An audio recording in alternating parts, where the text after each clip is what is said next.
masukin sepeda.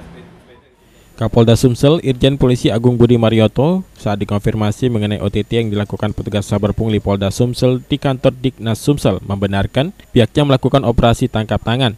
Berawal dari adanya laporan guru yang menginformasikan telah mau dimintai uang untuk pengurusan sertifikasi dengan jumlah nominal 200 hingga 300 ribu rupiah per orang di kantor Dinas Pendidikan Sumsel.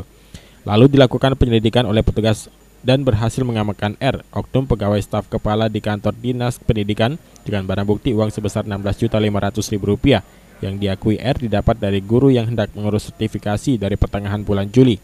Ditambahkan Kapolda Sumsel saat ini pihaknya masih melakukan pemeriksaan terhadap R bersama dengan Kepala Bidang serta Kepala Dinas di Dinas Pendidikan Sumsel untuk mengetahui larinya aliran dana sertifikasi yang dipinta oleh R kepada guru. Dari laporan guru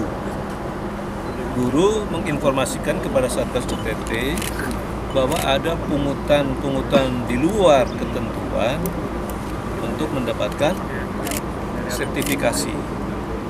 Kalau tujuannya bagus, sertifikasi itu untuk membuat daftar riwayatnya guru betul-betul afdol, artinya kuat sampai dengan nomor rekeningnya ada kayak semacam LHKPN, ya, tapi bukan LKPN.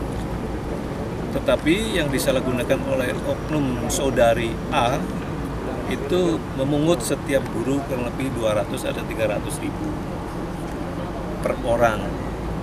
Mulai kapan? Itu mulai pertengahan bulan Juni ada surat dari Kepala Dinas Pendidikan untuk mengirimkan data tersebut. Haji Delia, PAL TV. Buatkan CB apabila misalkan ada